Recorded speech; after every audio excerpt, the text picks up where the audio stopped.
അതെ, ഞാൻ ഇന്ന് എൻ്റെ വീട്ടിലുണ്ടായ വിയറ്റ്നാം സൂപ്പർ ഏർലിയിലുണ്ടായ ഒരു ചക്ക വിളവെടുക്കാൻ കാത്തിരിക്കുകയായിരുന്നേ. കാരണം എൻ്റെ അമ്മ ഇവിടെ ഇല്ല, മാസത്തിലൊരിക്കലാണ് ജോലി കഴിഞ്ഞിട്ട് വരിക. അപ്പോൾ അമ്മയ്ക്ക് വേണ്ടി സൂക്ഷിച്ച് വെച്ചതായിരുന്നു. പക്ഷെ പൈപ്പ് ലേശം കൂടിപ്പോയി. അയ്യോ, അത് ഇത്രയും തായിപ്പോയിട്ടുണ്ട്. എന്തായാലും നമുക്കൊന്ന് പറിച്ച് നോക്കാം.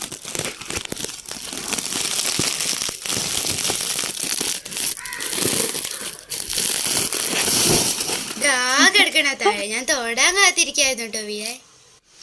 ഈ ചക്ക പഴുത്ത് മണം വരാൻ തുടങ്ങിയിട്ട് ഒരാഴ്ചയായിട്ടോ. അടുത്തുകൂടെ പോകുമ്പോഴൊക്കെ കൊതിയായിട്ട് വയ്യായിരുന്നു. പക്ഷെ അമ്മയ്ക്കായതുകൊണ്ട് ഒന്നും ചെയ്യാതെ വെച്ചതാ. ഈ തവണ ഈ പ്ലാവിൽ ഒരുപാട് ചക്ക പിടിച്ചിരുന്നു കേട്ടോ. പക്ഷെ മഴ കൂടുതലായതുകൊണ്ട് ഒക്കെ കൊഴിഞ്ഞും കേടായും പോയി.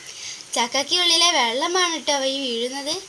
എല്ലാ ചക്കകളും പോയപ്പോൾ ഈ ഒരൊറ്റ ഒന്നാണ് കേട്ടോ പിടിച്ചു കിട്ടിയത്. പിന്നെ നമ്മുടെ പ്ലാവിന് 3.5 വർഷമാണ് കേട്ടോ പ്രായം. നമ്മുടെ ചക്കച്ചുളകി തനി മഞ്ഞ കളറല്ല കേട്ടോ, ഓറഞ്ച് കളറാണ് ശരിക്കും. പഴുപ്പ് കൂടിപ്പോയതുകൊണ്ട് കുറേ ഭാഗം ഒഴിവാക്കിയിട്ടോ. ചെറിയ രുചി വ്യത്യാസമുണ്ട്, അതുകൊണ്ടാണ്. ഇതിന്ന് നമുക്ക് കുറച്ച് അടുത്ത വീട്ടിലും കൊടുക്കണം. ഈ ചക്കയ്ക്ക് നല്ല മധുരവും നല്ല മണവും ഉണ്ട് കേട്ടോ. പക്ഷേ പ്ലാവിനിടയ്ക്ക് ഫംഗസ് ബാധ കാണാറുണ്ട്, അതാണൊരു പോരായിക. ഇതാ നമ്മുടെ ചക്കയിൽ നിന്ന് അത്രയും കിട്ടിയിട്ടുണ്ട് കേട്ടോ. ബാക്കി ഇതമ്മ അവിടെ നന്നാക്കിക്കൊണ്ടിരിക്കുന്നുണ്ട്. എന്നാൽ പിന്നെ ഞങ്ങൾ തുടങ്ങട്ടെ.